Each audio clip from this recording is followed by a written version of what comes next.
Olá, seja muito bem-vinda, seja muito bem-vindo ao programa O que é Ser Brasileiro, aqui no espaço do Cubo Itaú. A nossa convidada de hoje é Karen Santos, da UX para Minas Pretas, uma edtech que promove diversidade na área de tecnologia.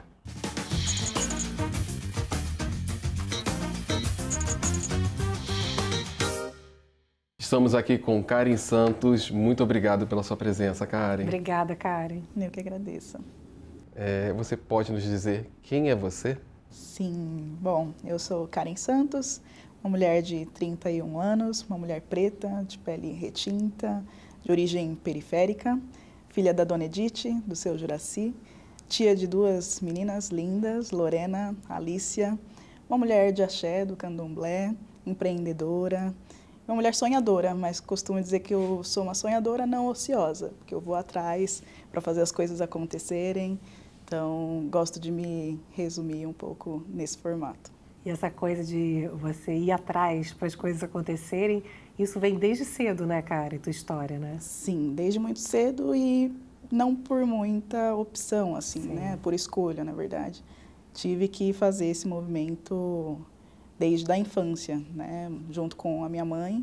E essa é uma característica também de muitas mulheres negras, ela como uma mãe solo, desde muito cedo ali, começou também nesse movimento, né, de trabalhar, de manter o lar e tudo mais.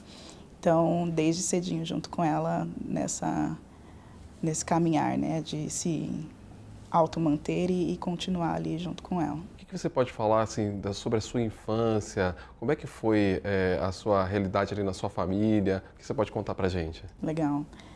Eu marco muito a minha história a partir dos meus 10 anos, que é quando acontece o divórcio dos meus pais. E aí eu vou morar com a minha mãe, tenho um irmão mais velho, ele vai morar com meu pai.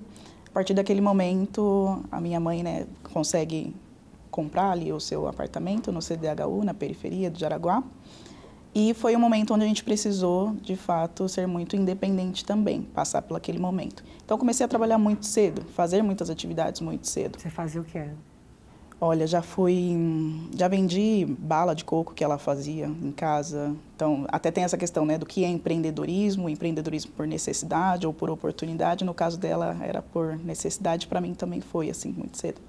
Então, vendi algumas coisinhas, comecei a fazer biscuit, que era aquelas massinhas, imã de geladeira, Sim. E vendia na escola. Depois de um tempo, cresci um pouquinho mais, fui babá, fui professora de dança para criança, fui operadora de telemarketing, fui faxineira. Tudo isso aí dos 12 até os 17, mais ou menos. E estudando. E estudando ao mesmo tempo, Você falou da sua mãe solo, É. né? O que você pode falar dessa mulher? Ah, minha mãe é tudo. Ela hoje está com 62 anos, trabalhou na mesma empresa a vida toda, assim, dos 18 e se aposentou. Infelizmente também com seus direitos nem todos resguardados, assim. E tinha muito esse reforço também, né? Meus pais, pelo menos, diziam, você tem que entrar numa empresa e tem que trabalhar para o resto da vida nela, ou tem que prestar concurso público e tal. Então, nesse quesito, ela nunca ousou pensar além dessa empresa que ela trabalhava e ela sentia a estabilidade naquele lugar. Então, ela acabou se aposentando ali. Ela sempre apostou muito na minha educação, então, sem dúvida, se eu estou aqui hoje é por conta dela e por conta de muitas outras também que vieram antes dela para possibilitar, né, que isso acontecesse. E ela sempre acreditou nas minhas ideias mais malucas, assim. Hoje, se eu explicar para ela, até tento, às vezes, explicar o que é o X, né, mas ela, no entendimento dela, absorve de alguma forma. Mas ela sempre apostou no que eu quisesse fazer. Ela, não sei o que você vai fazer, mas vai. Mas você acha que todo mundo sabe o que é X? Já explica logo. Não, de forma alguma. Mas uma coisa, ela disse que, uma vez perguntaram para ela o que eu fazia, ela falou, minha filha ajuda as pessoas. Eu falei, é isso, lindo. É exatamente isso. Que lindo. E conta então pra gente o que é o X, já que Sim. aí você deixou as pessoas agora, né, curiosas. Sim, né? o X significa a experiência do usuário, ou seja, a experiência que as pessoas têm em determinado produto ou serviço. Então, essa entrevista que a gente está fazendo aqui está gerando uma experiência para quem está assistindo. Quem está assistindo provavelmente está assistindo de um celular, de um computador, e essa pessoa precisou acessar, ter acesso à internet, ao equipamento, né, digital, entrou ali na plataforma e conseguiu ter uma boa experiência até que esse vídeo chegasse até ela. Então, para isso tudo acontecer, tem um profissional, uma profissional pensando nisso. Então, resumindo um pouquinho o que é a experiência do usuário. Você falou que fez vários trabalhos, né? Você também teve outros negócios antes da UX, né? Fala um pouco sobre isso e da experiência, o que você viveu com esse início de empreendedorismo, né? Sim, sim. Muitas vezes as pessoas deixam de falar os negócios que não deram certo, né? No meu caso, eu tive, junto com uma amiga, uma lojinha virtual. Então, a gente vendia brindes personalizados. Caneca, camiseta, chaveiro, enfim, tudo que dava para estampar a gente vendia. A gente colocava numa loja virtual e vendia para todo o Brasil. Naquela época, a gente não entendia nada do que era fluxo de caixa, como administrar uma empresa. A gente só ia fazendo, assim. Até que teve um momento que a gente comprou uma máquina super cara de um outro empreendedor que estava se desfazendo dela. Era uma máquina que prometia imprimir direto na camiseta. Só que a gente não sabia que o custo de manutenção dela era carérrimo. E aí, infelizmente, a gente veio à falência, porque a gente ou mantinha a máquina, ou vendia os brindes que a gente tinha, ou se desfazia daquilo e pagava a máquina para esse empreendedor que vendeu para a gente. Então, ali a gente já desistiu desse pequeno negócio. Depois fui empreender de novo com outro amigo para ter uma pequena agência de design, propaganda para pequenos empreendedores também. Então a gente fazia logo, site, landing page, essas coisas. No meio do caminho ele desistiu, foi trabalhar para um dos clientes, inclusive. Conseguiu um trabalho fixo. Abandonou você? Poxa. Sim. É porque é duro, né? Acreditar até o fim, né? Exatamente. Aí que está a escolha dos sócios, né? Que é importante também. E aí eu acabei desistindo por não conseguir tocar sozinha. E você se formou em design gráfico, né? E como é que foi essa escolha? Olha, eu antes disso tentei me formar, na verdade, em análise de sistemas. Então, em 2019 eu saí já do ensino médio, me joguei na faculdade, tentei fazer análise de sistemas, mas tranquei ali nos primeiros 3 meses. Assim, na época eu trabalhava como operadora de telemarketing, morava no Jaraguá, estudava na Liberdade, então tinha que atravessar a cidade, né, todos os dias, além da mensalidade ali não ser barata em si, e os próprios outros custos do curso, né, lanche, material, todas essas coisas.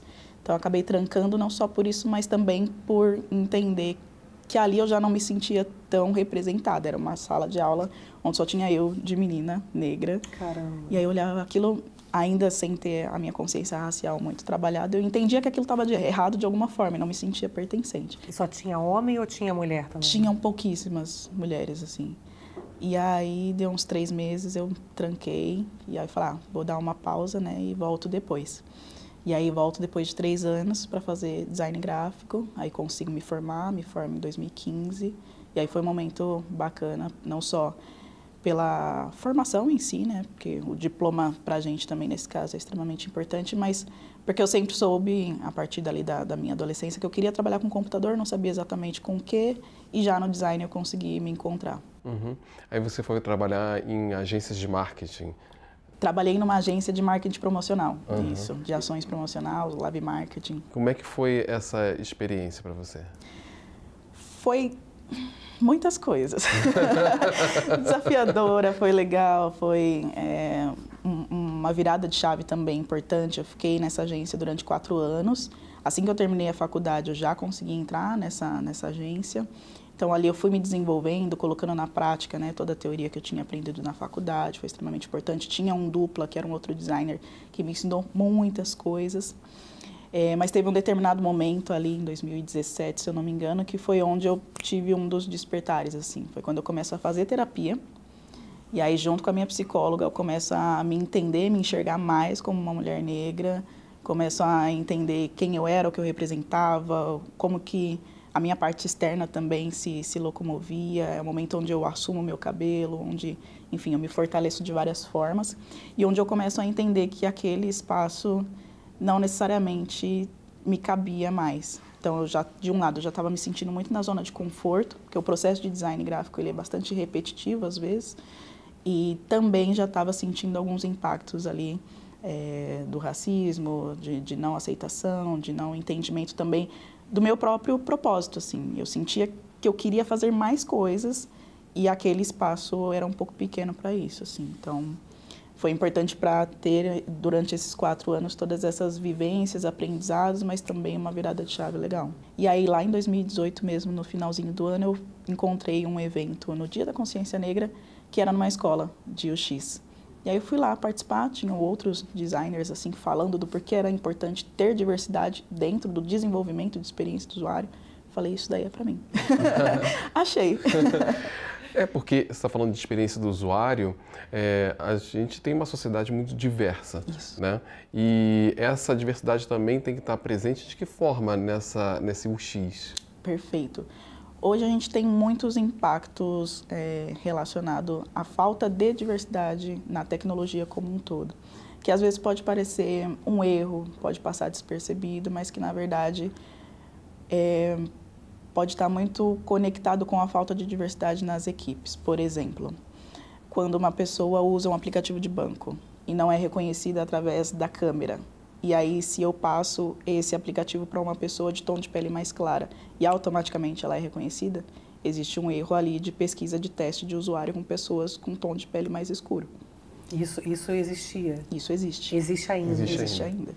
Em sistema de inteligência artificial para reconhecimento facial, existe para relógios que captam o batimento cardíaco também, entre muitos outros sistemas que estão ligados inteiramente a conectar com o tom de pele das pessoas.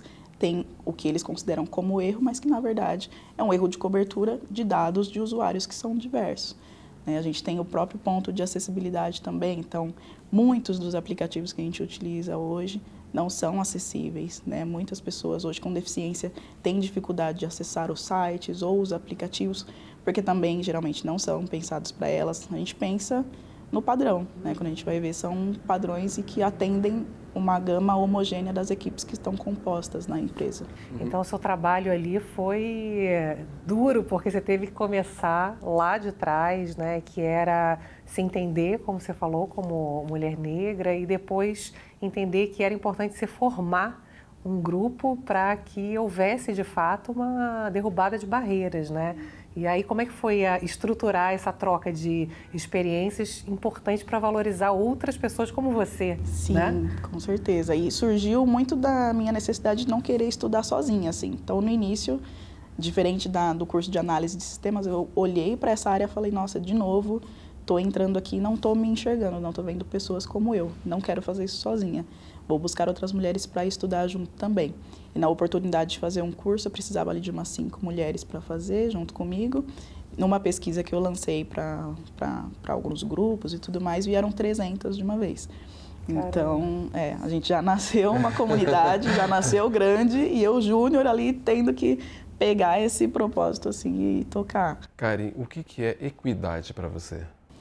Olha, equidade é eu conseguir chegar num espaço, por exemplo, nessa região em que a gente está, e ver mulheres como eu em posições como a que estamos agora, e não em posições subrepresentadas. Uma vez me perguntaram como que eu encontro as mulheres, e que essa é uma das perguntas que as empresas, ou dúvidas que elas mais têm. Como eu encontro? Eu não acho, é difícil. E aí eu respondi, olha, quando eu estou num evento, geralmente as pessoas fazem networking entre elas. Eu vou fazer networking com quem está servindo o café, com quem está limpando, que são as mulheres negras. Então, a equidade para mim é ver mais mulheres em espaço de poder, ver mais mulheres na construção, em todas as pontas de contato da tecnologia, tomando decisões também. A gente vai para um rápido intervalo e volta daqui a pouco com Karen Santos, da UX para Minas Pretas, nesse assunto que é muito importante para a gente.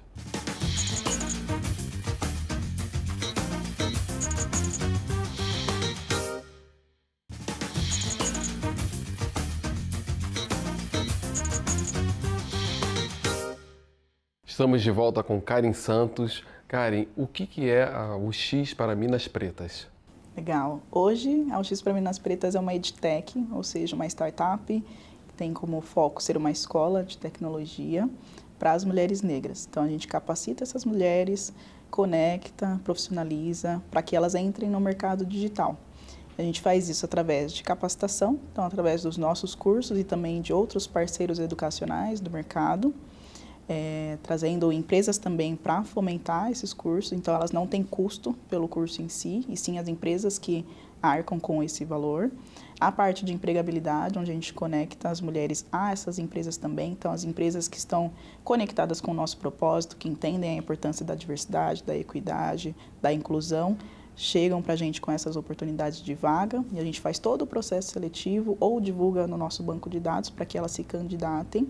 E tem um terceiro pilar ali mais de conexão com as marcas, então palestra, consultoria, publicidade, onde a gente consegue unir todas essas pontas para conectar tanto as empresas quanto a nossa comunidade. E quais são os cursos que vocês oferecem? Dá uns exemplos para a gente. Legal. Experiência do usuário tem muitas ramificações. Então, a gente tem a experiência como um todo, que até se divide muito esses termos, né? Além de ter os termos de tecnologia muito em inglês, também tem as variações que eles vão sofrendo ao longo do tempo. É uma área que se renova muito rápido.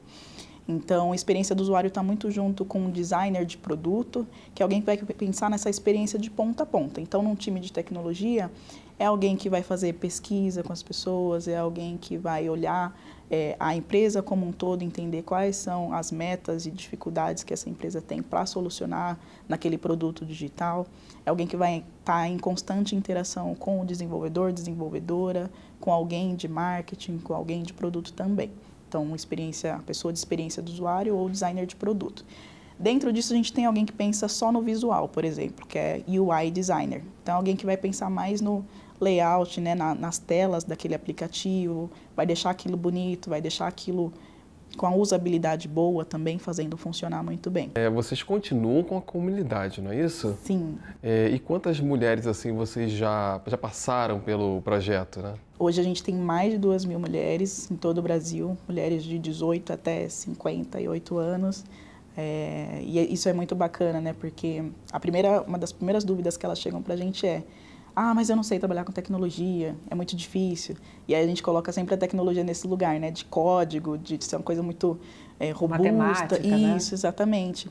E uma das primeiras coisas que a gente ressalta para elas é que elas não precisam jogar a bagagem que elas têm fora, que isso é extremamente importante para que elas consigam atuar com a experiência do usuário. E ter hoje mulheres que estão ali construindo essas soluções, a gente vê, inclusive, no final dessa história, todo o impacto que elas conseguem gerar também. Cara, é importante vencer essa barreira emocional, né? Para poder dar conta do aprendizado técnico. Tem algum suporte emocional para isso? O próprio grupo em si acontece, é um grupo onde a gente tem um espaço seguro para falar das nossas questões. A gente não fala só de técnica, muito pelo contrário, a gente fala também do emocional, das dificuldades que a gente tem, porque em todos os pontos de contato também dessa mulher na migração de carreira, tem momentos que são muito específicos, né? Então, o primeiro é se ver como essa profissional, entender que sim, ela pode atuar nesse mercado. Depois é tentar entrar e ter o tempo para se capacitar. Geralmente no mundo de startup as pessoas perguntam quem são os seus concorrentes. Eu digo sempre que meu concorrente é a fome, o tempo e o dinheiro. E não outras escolas, porque ela precisa estudar, mas ao mesmo tempo ela tem uma carga de tripla jornada. Tem filho, tem os trabalhos, tem todas as coisas. Então, como que ela vai fazer a migração de carreira? Aí entra o nosso suporte também. Entender que o tempo dela é diferente, que a flexibilidade das nossas aulas precisa existir, que a gente vai ter provavelmente algumas desistências, então a gente vai lá buscar e vai puxá-la de novo. Então, todo o suporte possível que a gente consiga dar. E depois, quando ela entra no mercado de trabalho, que é o mais difícil também, se manter. Né? Entrar numa empresa onde ela vai ser a única mulher negra, entender como é que ela vai se projetar naquele lugar, como que ela vai subir de carreira, como ela chega numa liderança, como que ela lida com as microagressões dentro dessa empresa. Então, durante toda essa trajetória, a gente tenta dar o suporte mínimo ali para elas. Como o empoderamento financeiro dessa mulher negra impacta o entorno dela? Completamente. Dinheiro é extremamente importante e, no caso delas, muda muito o cenário. Contando a minha experiência, quando eu saí do design gráfico, se eu não me engano, eu ganhava uns 2.500, mais ou menos. Quando eu entrei na primeira startup, eu entrei ganhando 4.000. Esse é o salário, talvez o maior salário da minha família. Né? Então, isso já, no meu caso, já mudou completamente a minha realidade, porque não era só me manter, mas manter também a minha mãe, apoiar o meu irmão, apoiar as minhas sobrinhas, todo mundo que está no meu entorno. E isso acontece muito com elas também. Então, são mulheres que ou têm os seus filhos, ou cuidam ainda dos pais, ou moram com os avós, e tem outras pessoas ali junto com ela, com o seu entorno. E quando elas conseguem um salário melhor, toda essa realidade também muda. A gente tem casos também do último programa que a gente fez, o Preta On, um modelo específico. Uma das mulheres estava há 14 anos numa empresa, tentando fazer uma migração interna, muito engajada em aprender mais e se desenvolver, mas não conseguia fazer isso lá. Uma mulher de 44 anos, 3 filhas, a gente puxou ela para o programa de capacitação, ela conseguiu mudar de empresa, ganhando também esse valor de R$4.000. Então, ali para ela já virou uma chave, né, muito significativa, não só para ela, mas para a família toda também. Quanto que isso vai mexendo com você? Muito, né? A minha voz vai até... A gente segura, finge que está tudo bem, mas não tem como não se emocionar, assim. É um trabalho interno também, eu acho que, imagino que isso também vai te curando, né? Através dessas histórias, né? Com certeza, assim, por mais que falar que nasceu de uma dor não seja romântico, né? Porque a gente não quer que nada nasça de uma dor, foi importante entender como eu poderia me enxergar nessas mulheres, fazer com que essa dor de me sentir sozinha nessa área, de não enxergar outras pessoas, virasse, né? Porque ali elas estavam também unidas nesse momento, e conseguir me fortalecer, assim. Então, quando elas chegam para mim e dizem, Karen, aquela bolsa de estudos que vocês conseguiram me conceder foi extremamente importante, porque hoje eu tenho emprego, eu consigo comprar uma geleia cara para minha mãe, porque antes a gente não conseguia, para mim é muito significativo. Ou, Karen, hoje eu consegui comprar um apartamento porque eu tenho um bom trabalho, porque eu tenho estabilidade, porque eu recebo um bom salário. Então, isso prova que todo o trabalho que a gente fez até aqui durante esses 4 anos é extremamente importante, sabe? Uhum.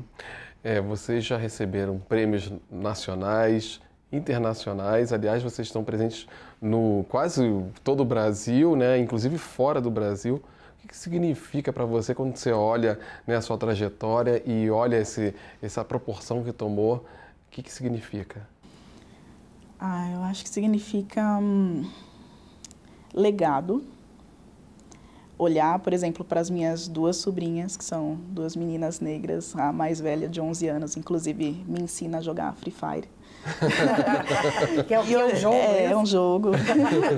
E entender que ela talvez não precise passar por todas as coisas que eu passei, sabe? Vai ser um pouco mais fácil, não vai ser simples, ela ainda vai sentir algumas questões, mas que ela não vai precisar trabalhar agora, com a idade que ela está, com 11 anos. E que tecnologia é uma possibilidade para ela criar os jogos que ela joga hoje, assim. Então, eu vejo que a gente hoje ainda passa por algumas questões que são mais difíceis, mas para abrir caminho para as meninas que estão chegando, assim como a minha mãe, a minha avó e as mulheres que vieram antes, abriram aí a mata com facão para que a gente pudesse estar aqui hoje. E que prêmio que você daria à menina Karen? O prêmio do descanso. Tô cansada, gente. Eu daria 1 mês de férias para Karen num lugar maravilhoso, assim, é sério. Às vezes as pessoas falam, você é muito guerreira. Eu falo, não quero ser guerreira. Já fui bastante até aqui, né? Então acho que... parece que você tem Você tem quantos anos? 31. Parece que você viveu muito mais, né? Exatamente. Então, hoje, inclusive na virada dos 30, eu falei, legal, Karen, fez, massa, mas agora também faça um pouco mais por você. É verdade. Descansa um pouco, vai curtir, constrói sua própria vida e tudo mais. Então, é o que você falou, não é romantizar o sofrimento. Exatamente. Né? Karen, se as pessoas que estão assistindo agora a gente quiserem acessar, quiserem conhecer o projeto e se interessar por isso, onde elas podem acessar? Legal. No site uxpraminaspretas.com.br. Para as mulheres negras podem entrar em contato com a gente em comunidade@uxmp.com.br, que aí elas vão ter acesso a esses grupos que eu comentei, que são grupos fechados, um espaço seguro para elas conversarem, terem acesso às oportunidades, às bolsas de estudos, aos eventos também. O que é comunidade para você? Comunidade, para mim, é estar em um espaço onde você possa ser quem você é. E se você não sabe ainda o que você é, que você consiga enxergar em outras pessoas até que você descubra. É um lugar onde você consiga aprender com outras pessoas, onde você se sinta confortável também em trazer as suas questões, se for, né, da sua vontade em si, não se sinta julgada por isso. É um lugar onde você pode não só aprender, mas à medida que você aprende, você também devolve o conhecimento. Então, essa é uma das coisas que a gente coloca como premissa lá. As mulheres que entraram em 2019 hoje são as nossas professoras, as nossas mentoras. Então, devolver o conhecimento para que a gente consiga circular e ampliar essa possibilidade é extremamente importante.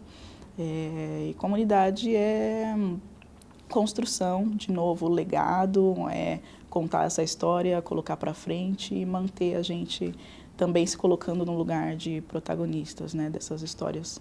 Uhum. Karen, o que é ser brasileira? Olha, na minha perspectiva, Karen, uma mulher preta, ser brasileira é... Que pergunta difícil. Todo mundo fala isso. Uau! Ser brasileira é acordar todos os dias sabendo que ele pode ser diferente e que ele não necessariamente vai ser muito simples ou muito fácil para uma pessoa que ocupa um corpo como o meu. Então, ser brasileira é acordar no Brasil, no meu caso, em Pirituba, na periferia de São Paulo, com um propósito muito forte de mudar a realidade de pessoas e de mulheres como eu. Bonito. Muito obrigado pela sua presença, viu? Eu que agradeço. Obrigada. Feliz pelo convite. A gente que agradece. Bom demais.